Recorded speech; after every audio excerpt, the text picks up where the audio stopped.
Friends, I am sharing with you today a recipe which is a favorite in the family and especially with my grandchildren.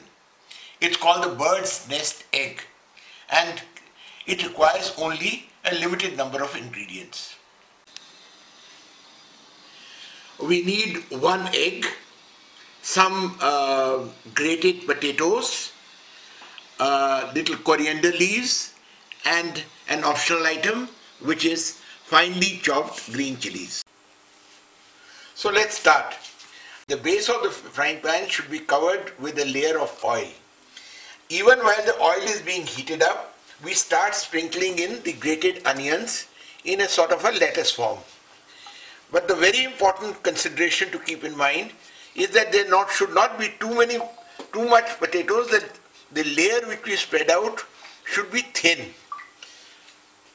That is important, otherwise the potatoes will not cook through.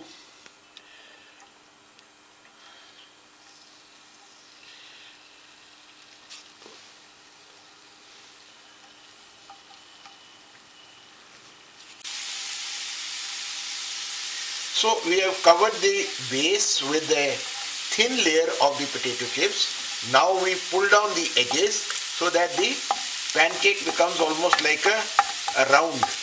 It takes the shape of the base of the saucepan or the frying pan. Now, another important thing to keep in mind. There should be the gaps between the lettuce work, there should not be any big holes. So this is what I am doing right now, covering up the big holes so that the gap between the potato chips should be minimal and the holes should be very small, the holes between the lettuce holes. Another important thing, this entire cooking has to be done on a very low heat. What we do is we tilt the frying pan so that the oil collects in one side and begins to cook the potatoes. This is what we are doing here. And then we keep rotating the frying pan so that all the sides keep getting cooked. We are cooking only the edges, very important thing, another important thing. Because if we cook the base, it will get overcooked and that we don't want that. Notice here the edges are slightly beginning to turn golden, and that is what we want all around the edge. So keep rotating it and get the edges slightly golden. Very careful not to overcook or burn the potatoes. The edges have become brown, not brown, slightly golden, and the lettuce has become more pronounced. This is the time I take it off the fire and flip the pancake over. So we have a golden color and that is what I want as far as this preparation is concerned. Now comes the tricky part. Okay.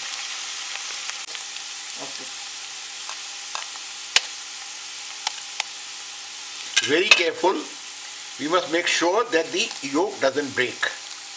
Now what I do is, I let the white of the egg flow through, while the yolk remains where it is. And the white of the egg, I spread over the lettuce work to cover the holes.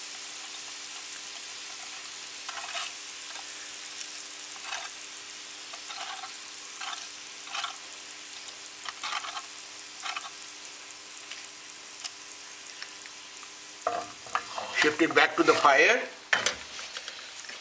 while continuing to spread the white of the egg over the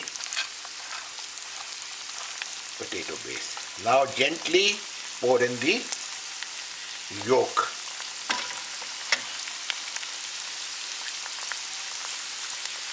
As the yolk begins to cook,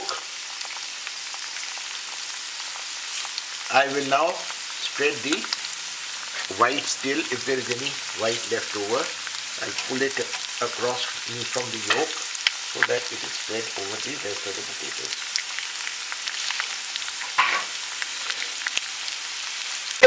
a base of the potato is cooking, I take in the hot oil from the side and pour it next to the yolk, not on the yolk, because I don't want the yolk to become solid.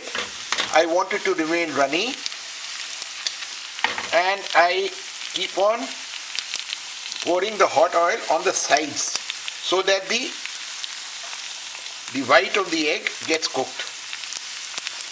And while I'm doing this, I will also add first the coriander leaves, slowly, not too many. There are too many here, so I'll remove some, 1 or 2 coriander leaves, and then my optional item, the green chillies, finely chopped. So because I like my egg a little spicy in the morning, that's where the green chillies. Now while this is cooking, again I pour the hot oil on the coriander leaves as well as the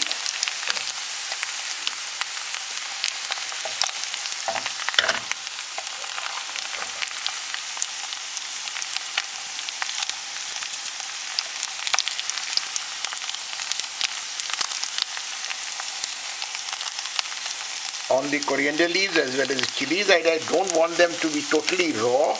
I want them slightly tempered with the oil.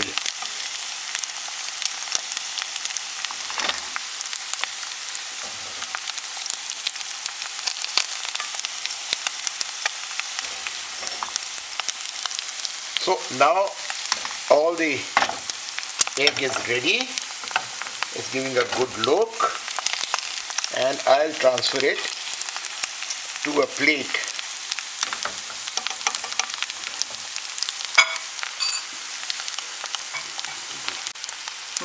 So as you can see, the potatoes are totally golden in color. The egg is cooked, the yolk is still runny, and I remove it to a bread slice. Why I prefer a bread slice is because it gives a different texture to the crispiness of the potatoes. So it's a good combination. Now all I need to do is to sprinkle a little salt and a little pepper, and we are good to go. So that's our bird nest egg ready, just to be sprinkled with a little salt and pepper before we start digging into it. Thanks a lot. Now if you liked my recipe, please press the like button, and if you'd like to receive more information, notifications regarding other recipes which are some of my favorites, then please press on the bell icon.